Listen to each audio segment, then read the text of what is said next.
Hello, Anthony. How are you doing? Porky, how are you, Russ? I'm all right. Good. How's Mexico? Mexico's good. You know how it is. Life's funny. You should say, "How's life?" That's a better question because, as you know, I've had a few ups and downs in my personal life, which are starting to sort themselves out. It's good to see everybody at the barbecue, by the way. Yeah, good. Yeah, what we're going to say to you now, I hope you enjoyed it.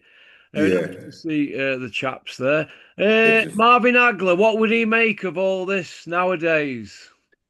well, he was already making of it before he passed, wasn't he? Because he was Yeah, always moaning about the modern day boxing, whatever. He would think it's a shit show. yeah, he would, wouldn't And God bless him. That guy was such a good inspiration for my life. He was just a consummate professional, always in shape, took care of business, can do everything, thunder in both hands. And it's the definition of what a perfect boxer is, in my opinion. And he would look at it today and his hands would be in his head would be in his hands and he'll be just shaking his head, thinking, oh my God. And then he'll be saying the guys these days aren't even hard. he? Yeah. So it's Okay. Okay, then we've got a lot to get through. I'm going to throw a couple of things at you now. sure. Uh, right, here we go. Matchroom, right? You obviously the mat. I've only seen clips of this because I'm not going to watch it out of principle because I know what they're about anyway. It's just repeat, repeat, repeat, repeat. Everybody in the industry knows that they're trying to sell up, right? They want it all gone, right? Because Barry Earns on his last legs, and he's not going to let Eddie Hills and the daughter run it into the ground, right? Right. They want to cash out now. Everybody knows it. He's saying it's worth 1.5 billion. Now, I obviously you know that I know people in the banking industry. Terry Chappendama's one person. I know another couple Yep. of people, and they say he's talking absolute poppycock, right? Absolute poppycock. But they pulled a fast one with Leighton Orient. It's all up there for public record. If you want to check what they did to that Italian guy with Leighton Orient, they absolutely lifted his leg, right? And they're trying to do the same with Turkey with Matchroom. So let's say it is worth 1.5 million. Who's the best fighter that they've got at the moment? Because they don't have a world champion, a male world champion from England. Yeah, they might be working with Crocker, but they don't have a male world champion. So who's their best fighter? Who's their big draw? Well, there isn't one. It's Crusher Ben, isn't it? Really, is Russia their Ben biggest. and Anthony Joshua, right? Anthony Joshua's Humpty Dumpty. He's a thousand pieces, right? Yep. Crusher Ben, he's a never been, right? So they've got nobody, have they, from UK? They do darts, well done. They do pool, table tennis, whatever. They've got a few horse races. They've got a few horses that they own. Where are they talking billions for this? What are they on? I don't know. I don't know how they value the company, but we both know, Russ, that the Hearns, as we call them, I've always looked at this as a money gig, right from the very first days of Daddy Eubank and whatever. It's all about the money and the bottom line. They're accountants, aren't they? So they will find a way of puffing up the value of the company and they will get top dollar for it, even if they're selling you a lame duck. And that's what they're doing. It's not worth billions, right? You're quite right. The stable hasn't been built, has it? Because look what Bricktop's done compared to what where Eddie is here. Eddie's good with the razzmatazz and everything. He's a brilliant, consummate salesman. But building a long-term business, do they love boxing that much? I just don't think so. When I look at this shower, right, I look at Eddie Hearn, right? We'll call him Eddie Hearn, give him a little bit of respect. He's a hard worker, right? His name's Eddie Hills, but we'll call him Eddie Hearn, his name. Right, Eddie Hearn, he would sell his grandmother, right? What they say on a Monday doesn't necessarily mean they mean it on a Tuesday if there's more money involved. Now, how can you take anybody serious like that? They would sell their souls, right? Sell their souls.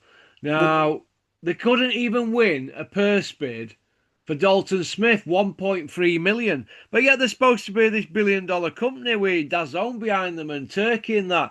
But Dalton Smith's having to get a propeller plane to Costa Rica to fight for a world title. He'd probably be taking two men and a dog over there to cheer for him. So what happened to home advantage for these big billionaires?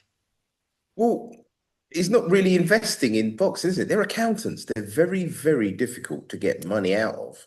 And they're very quick when they see a big buck to take their fighter to meat market. Look what they did to Kell Brook. I think Kell Brook arguably was the Ingles, one of the best ever fighters that come out of that gym. And he put him in with a killer 2 weights above. What, for money? Why would you do that?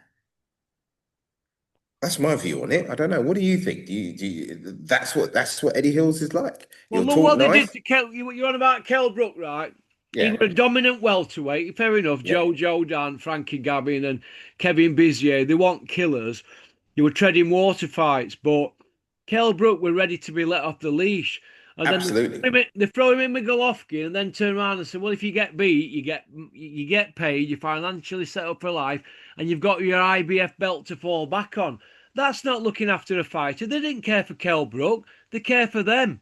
Two Bob Eddie. It's two Bob, mate. That's all. That's all he is.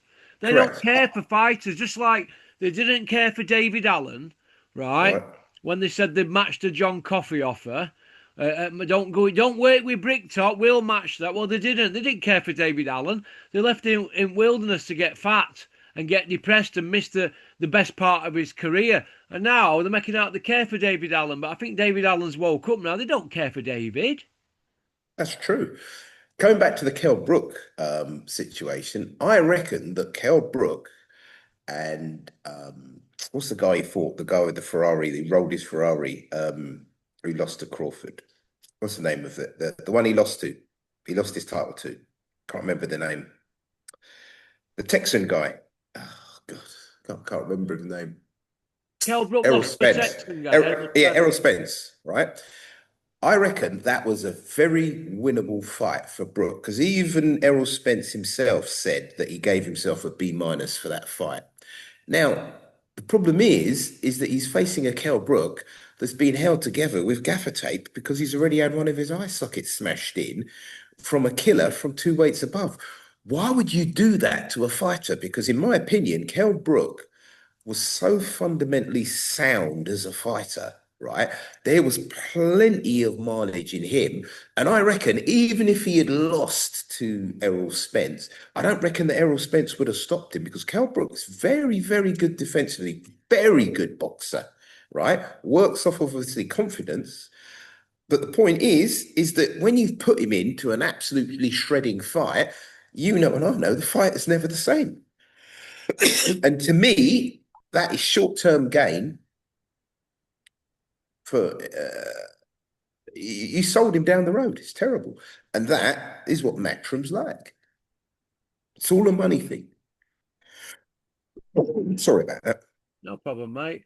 I Yeah, just feel would like Kell Brook got a raw deal with them, mate, to be honest. Yeah, don't worry, your IBF welterweight belt's there. Yeah, going up to 160, then coming down and all that. What is all that about messing with that? He'd been a career welterweight. He could have been another Frotch and just yeah. one weight all the way through. Who was advising Kel other Oh, you'd have than thought that Flex would have said no, he's a welterweight, but Flex would have been thinking, well, I'm going to get paid off Golovkin fight, and we've still got the other fight. But why would you put a welterweight that's not really been in a firefight, unless you want to call it Carson Jones a firefight, in with a roadman killer middleweight who's undefeated, knocking everybody out, and his best middleweight record ever. He equalled Hopkins, didn't he? But his were mainly knockouts, Golovkin's, not hug fests for 12 rounds. Why would you do that to a kid like that, a young kid like Kell Brook? I can't get my head around that. Kell it's good Brook for will the take balance that to his sheet? grave. He'll take it to his grave. Yeah, it's good for the balance sheet. The short-term balance sheet is good for, but the long-term real revenue that that fighter could have brought in Matchroom, in my opinion, was pissed away. It is an absolutely horrific decision, and we're not being Monday morning quarterbacks on this. When I looked at that, you could tell there was something up because they're all making the excuses that Kell Brook walks around heavier than Golovkin, and yeah, but he fights at two weights below him, and he makes weight comfortably. Why is he fighting there? Why are you doing that? It doesn't make any long term and career sense. And it's a real shame to see. And it doesn't surprise me that they're now saying that they're worth what, 1.5 billion? Yeah. What in? It's they're all kinds of accounting tricks where you could value your company at. And my view is that, as you say, they want to get out, so they're going to puff the value up as much as they can. They do what's called a pump and dump, isn't it? Well, that's what they're doing. That's what they did with Leighton Orient, and Yeah, that's what they're trying to do now. They're trying to bail out. Right, this is the end game for them. This is what they've worked all their lives for since they punched a living off Steve Davis and Alex Higgins. This is what they're doing. right. Yeah, So I it is agree. what it is. I agree with you then on that, you know. And Okay. it's a shame as well because it's to the detriment of boxing or to the detriment of quality boxing. Yeah, it is. Right, let's park them up for the time being. We'll come back to them shithousers in a bit. Jake Paul and Tank Davis and Floyd Mayweather against Crawford. Now, we said Floyd would call out Crawford if he beat Canelo, and he has. Jake Paul and Tank, apparently that's not a fight, it's an exhibition now. That's probably because of the weight disparity. What do you make of what do you make of all that? I mean, like Agler would be turning in his grave, wouldn't he? It's a shower of shit, isn't it, Russ? Come on. What are we doing? Jake Paul, it's just a circus. Are you telling me this is what boxing's come to for views and money? It's Yeah. just nuts, isn't it? That is nuts. Now, let's put that one aside. We've now got, what is he? Floyd's what, 50? 50 soon? 50, is he 50 in January or 49 or something? 49 at beginning of the year, and he coming up in the next couple Right. of. And he had fragile hands towards the end of his career, and you're going to put him in, or he's now calling out Crawford. That's another joke, isn't it? He's clearly got other problems as amongst his ego problem. I've never liked Floyd, you know. Yeah, he's Money Mayweather and that, and he's brilliantly defensively, but when people are at the top, he didn't take those fights, number one. And number two, it's always about him, isn't it? All right. He will get flogged against any decent fighter now because he's 50. All right. Father Time. It doesn't care who you are. You're not going to win. Yeah. No, he's not going to beat Craisford. No, he's not. He's not. Because look, Crawford's there and whatever. But my view is that I think for Mayweather, it's his ego, isn't it? He needs to be. To me, he desperately seems to be trying to crave the limelight. Why do we need him? He's done what he's done. Do what Marvin Hagler did. Walk away with your head high. This is my legacy. Thank you very much. Pick the bones out of that CV. Yeah. Well, that's what happens, isn't it? Okay. So I don't want to see Floyd against Crawford. No. Definitely not. I'm not bothered about Jake Paul Tank. Let them do it. It's an exhibition. It's boxing's fault for letting them in. They've been Yeah. let into the sport, and it's their problem, not my problem. I'm just here to give an opinion on it. John Coffey, he's training with he's training with Slow Tony now, as well Oh as boy. Elmer Fudd. He's been trained by Slow Tone.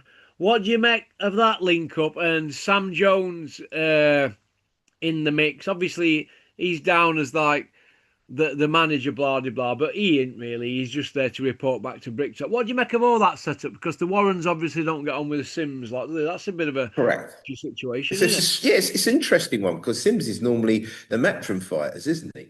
Look, it's not going to change John Coffey one bit. My opinion is he's on the spectrum.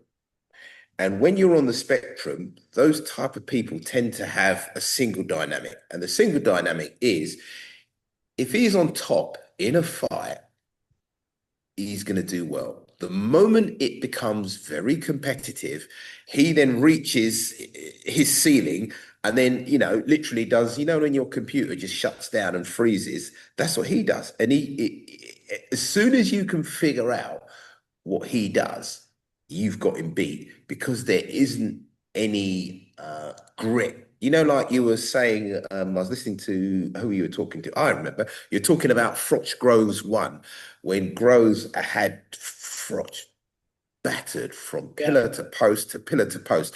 And you could see that Froch just digs down and then Yeah. he's still getting battered. So he digs deeper again and deeper again. And he then weathers the storm and then he's able to get a second wind. That is completely alien to our good mate John Coffey. And no matter who trains him, you're not gonna get him to do it. The moment he's put down, if he gets put down again, he'll quit again. And we've Yeah. all called it on this channel, haven't we? We've all called it on his channel. He's quit against Joyce. He's quit against Usyk twice. Yeah. Right? How are you going to change that? Once, it's not that we want to criticize boxers that go in and risk their lives, but the point is that he isn't doing boxing because he's either in love with it or he wants to do it. In my opinion, he's fulfilling a dream of his, seemingly Joe Jackson controlling father. That's my view on it. Yeah, well, that's what I call him now. I don't call him Stand Bar. I call him Joe Jackson. Yeah, And you it's a walk in from school and he's waiting there with pit belt. yeah, right. And in fairness, John Coffey, Daniel, has got good talent. He is heavyweight, but the problem with heavyweights is that they're all carved out of marble. All of them can hit. And the real good champions, when they get hit, the Larry Holmes is that, Tyson as well had a chin on him. They get back up. They want to fight. They want to scrap. And he doesn't have any of that, right? As soon as it gets difficult, you can see him looking at his corner thinking, well, what do I do here? You're a boxer, mate. You got to get up and fight. And he hasn't got any of that. And no amount of Tony Sims magic or unmagic is going to change anything, in my opinion. Here's a question for you, Russ. Yeah. How is Sims going to work out with his dad being so controlling? How does that dynamic work? Well, Sims won't be bothered because he'll have worked out what he's getting per camp. And at the moment, it looks like nobody's really working with Sims apart from Crusher, right? So he will not be bothered. It is money to them. They don't want to be Right. friends with these people. It's about money. That's what it's about, money. And that's all it is. So Now, he'll be going through the motions. He'll do his job. He'll put him in the yeah, highest profile fights. He gets his cut. Thank you very much. Leave it at that. Because in my opinion, he's lost what three now, isn't he? All by stoppage. yeah, You're not going to change somebody like that. There's a ceiling, and as soon as you start hitting the competitive fights, someone can hit him back. That's it. Particularly boxers. Good boxers will find him out all the time. And Usyk made him look stupid, made him look like a rank amateur. And in fairness, it was all called on this channel. Why are they doing that? They pulled him out of the Joyce fight to do that, didn't they? yeah, oh, yeah. So, okay. Uh, Elmer Fudd. Where does he go now, Elmer? Obviously, we spoke about John Coffey, big stiff.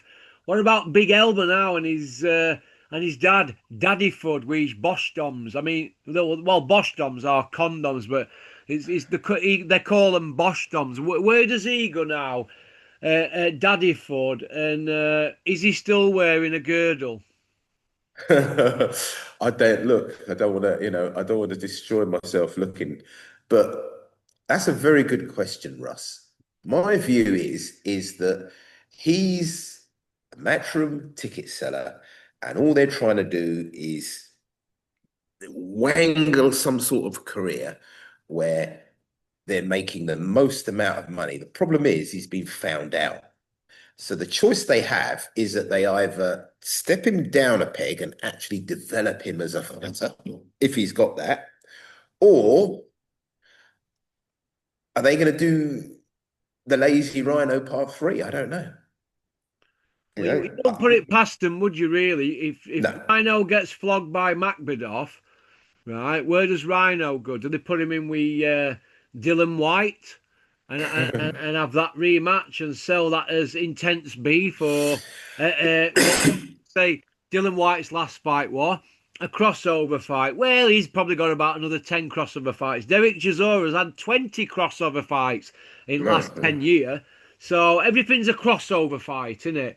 But I'd say they do that fight again, because if Fisher gets flogged, right, against some Hungarian plumber, where do they go with him That's then? it. He's finished then, isn't He's it? finished. That's it. The What they do, they just throw him in with Rhino just to mop up the crumbs. Like what they're doing with Joshua now. Anthony Joshua's scared of his own shadow. He's Humpty Dumpty, he's in 1,000 pieces. They can't put him back together again. They're just waiting for Fury to decide. But Fury's wanting the lion's share because he he knows knows that. Joshua He can't knows. go anywhere. Fury's nearly done, but Joshua was done years ago. Correct. I'd 100% agree with that. I reckon that to get back to Elmer Fudd, again, Matchroom are looking to exit. They're not going to put the resources in to build him properly as a fighter, are they? They're not going to do it. So what they're going to do is look for another glory day without risking it. And in my opinion, it's got to be the Lazy Rhino Part 3 if he gets beat. Yeah. Well, we're going to see, aren't we? We will do. You wouldn't put it, as you say, you wouldn't put it past them because, as we say, Marvin would be, he would just be thinking, is this the sport that we were kings of? What is it? What is it? It's a pantomime, isn't it? It's all about ticket selling and numbers and social media and access. It's got very little to do with the actual fighting. And the irony is with boxing, it should be the quality of the fighting that is generating the real money, and that's not the case anymore. Yeah. Really, it's a real sad day. I remember when I used to get up to watch Marvelous Marvin fight, and I was just thinking, my God, these fights are good. It was You like an know? event, wasn't it? Do you remember him against John McGarvey? Oh, We're coming to end Ma- then. John McGarvey were a knockout king when he knocked everybody out, but at light middle WBC world champ. yeah. He gave Marvin Hagler absolute nightmares, but he came through it, didn't he? Absolutely. And I remember he said, I told you guys I'll have the feast on the beast. That was, I looked at it, I thought, I was at the front of the TV thinking, I am not worthy because the punches that absolutely bounced off his head. And he just came back with even more. And he just wore him down like sandpaper, didn't he? He wore him down. And if you look, when Mugabe's down, you can see Hagler gesturing for him to get up for more. Yeah, You don't get them like that anymore. And that was Hagler right at the end of his career, right?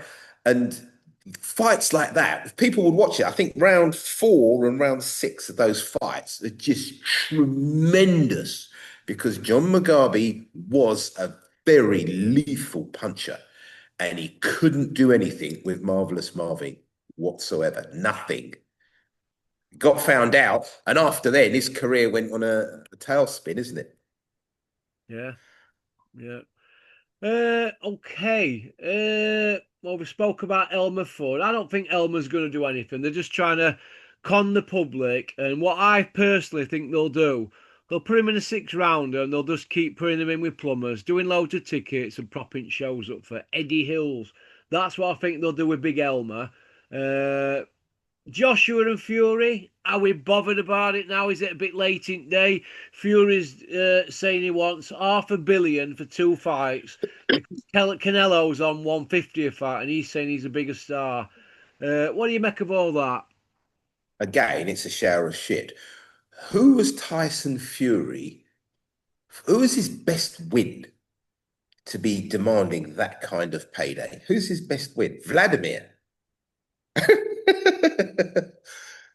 That's his best win, isn't it? Well, look, you've got to look at it like this, right? He's beat Vladimir, he's beat a basketball player in Wilder twice, and he's got a win over Steve Cunningham at heavyweight, but Steve were a career cruiser. And that's it. That's Fury's story. The end. Right. The reason that Fury's doing it is he knows that Anthony Joshua is a marketer's dream. And the way that Matchroom have done it, they've had it off with him. That's for a fact. That's why your mate, Mr. Frotch, is obviously still hanging around for his drink. But the point is that because he's so fragile, they cannot risk him in putting him in with anyone else. Because you risk him and put him in with anyone else, you're taking millions off the potential fight. So Fury's saying, all right, then, well, I'll have that then. Thank you very much. Here's my price. Take it or leave it. Excuse me. He knows that there's nowhere else for Joshua to go. I can't risk him. And not only that, how long's he been out the ring? You see, A since the year and bar fight. 4 days. A year and 4 days. It's now equal to before he, somewhere around about the Pulev time. He were out around about that time then, but he fought. He was a year at the same time out the ring, but he's got nothing lined up. So this is his longest period out the ring. That's because his goose is cooked, and they can't match him with anybody. They were talking Yoka. They were talking Wilder. Now they're shot to bits, but Wilder's Olympic bronze, Yoka's Olympic gold. If they connect, it's good night Vienna. So they're not going to risk it. They need the Fury fight to get it twice. Because if they don't get it twice, it's not been worth it. Plus, if they put him in with anybody in the top 50, he get flogged.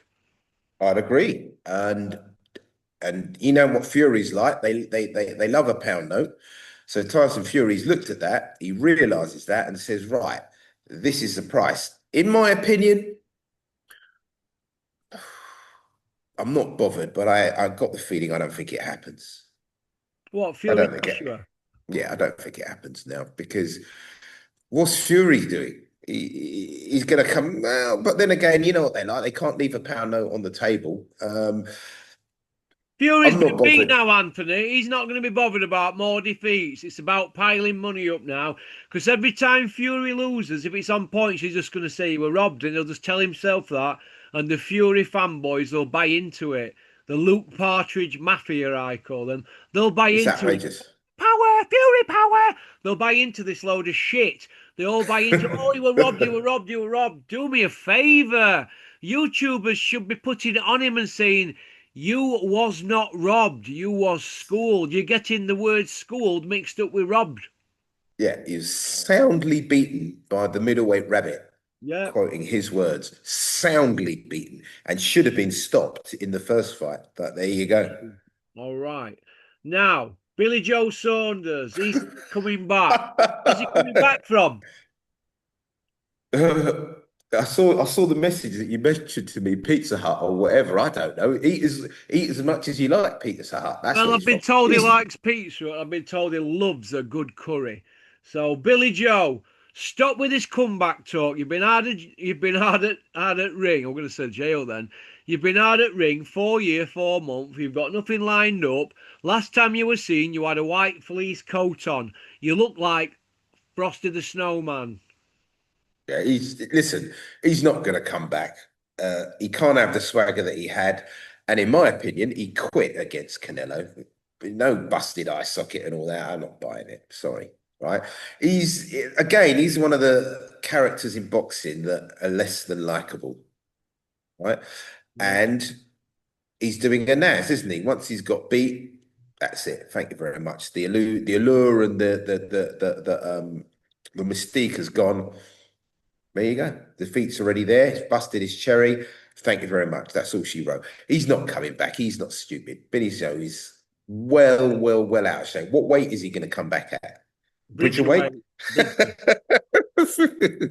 And even Somebody, then, somebody, somebody would he said to make that? I know it. Somebody said to me earlier, Paul Real Gone Kid Smith versus Tony Warrior Dodson trilogy Oh is my in God. talks. Two worlds collide. Beginning of the Riyadh season, March 2026. Where are we digging Well, these up from, Porky? From we're going to the graveyard?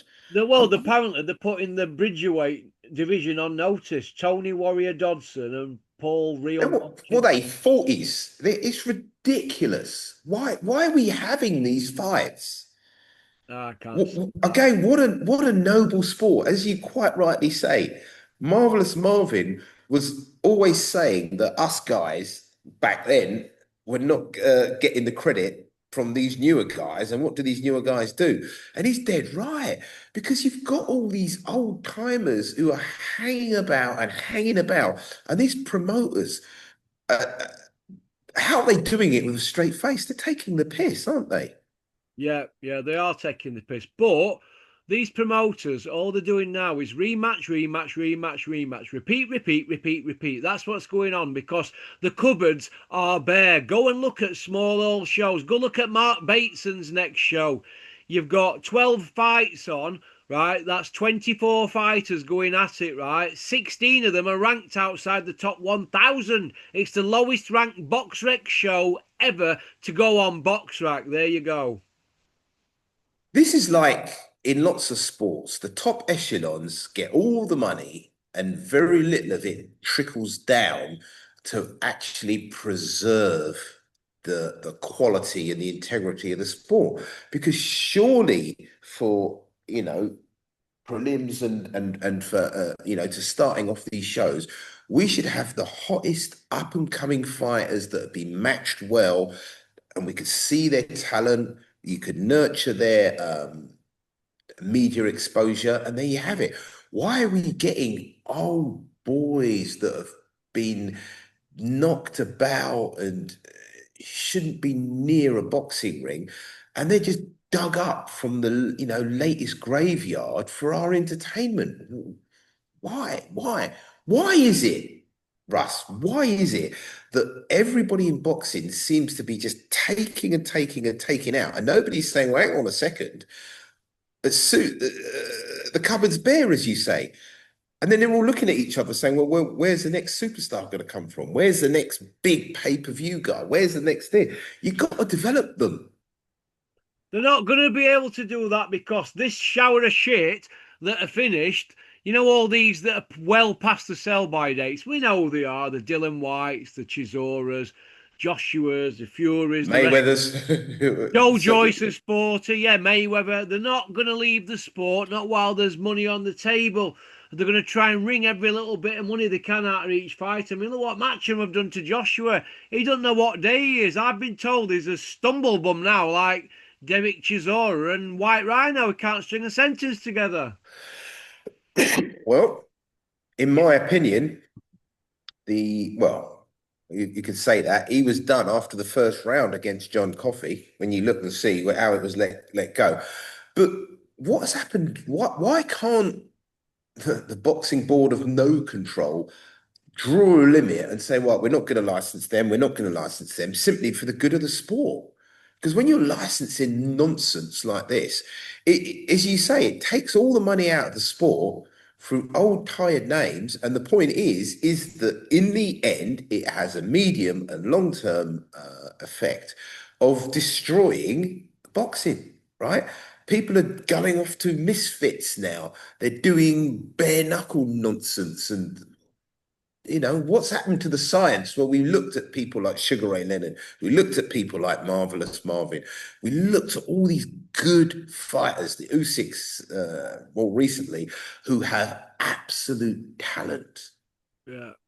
right? We just not nurturing those or making an environment that makes the next one on the conveyor come along, because the talent is out there.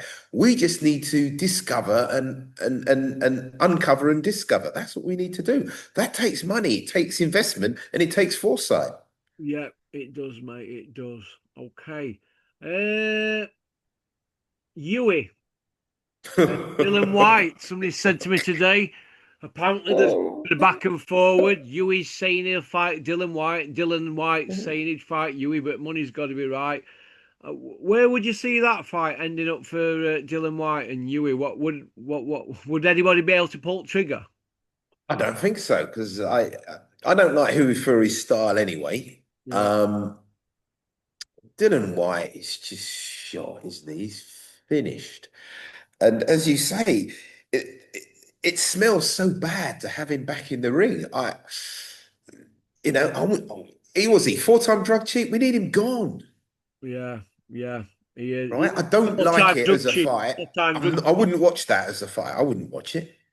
Yeah, four-time drug cheat, convicted twice, and two charges. The Rivers fight and the what was the other one? The Joshua one that never happened. That rematch, whether it was second one or third one if you count the amateurs. Were the non-disclosures signed there. Nobody's allowed to talk about that. The Rivers and the Joshua one, but the other two, Correct. they were B convicted in. samples disappearing and all that, isn't it? It's all Yeah, he got nonsense. convicted in K1 and he got done earlier in his pro career as a boxer, didn't he, after a handful of fights, didn't he? So we want him hard at sport, but people keep digging him up. Dylan White and Super Bean keeps coming out going, the last thing you lose is your power, and Dylan White's experienced, durable, he's capable. Well, he only hits with the left hook if you're standing right in front of him, right? Yeah. I guarantee you put anybody who could move, they'll dance around him, You wouldn't put any good mover in front of Dylan White, and he's finished because Dylan White has got what, concrete boots on, hasn't he? He's just a Yeah. plodder. Okay, do you He's want to go done on to very, part very two? well, hasn't he, though? He's done very well, hasn't he, He's, for the skills he's got. he's done very well. Do you want to go on to part two, kid? I will do. Are you going to send me I'll send the you a link? link now. Yeah, do you want to do it at quarter past? Yeah, let's do it at All right. quarter See you at past, quarter and past. Cheers, mate. see you then, Mr. Porks. All right. Thanks for liking and subscribing and leaving a comment. Don't forget to leave uh, a nice comment though. Leave me a nice one. Let me know what you think. Let me know if I'm funny. Well, that's what I like to know. If you tell me I'm funny, I'm happy with that. You don't have to tell me I'm good looking. I already know that. Just tell me if I'm funny, as well as being fittest 164-pound man in South Yorkshire. All right. Don't forget to jump on PORKYS International YouTube. Have a little nosy over there. We've got some good stuff coming up there in the next few days. That's on YouTube, PORKYS International, and I will pin the human nutrients link up in the comments section. All right, go and have a little nosy at that. All right, remember, health is wealth. Go treat yourself. Booyaka. Max, I've told you before and I'll tell you again. I don't want to speak to you now. I'm willing to let you get down to about 19 stone, Max, and then I'll speak to you. But don't even text me, Max. Not at 22 Clementines. Pop, pop, bang.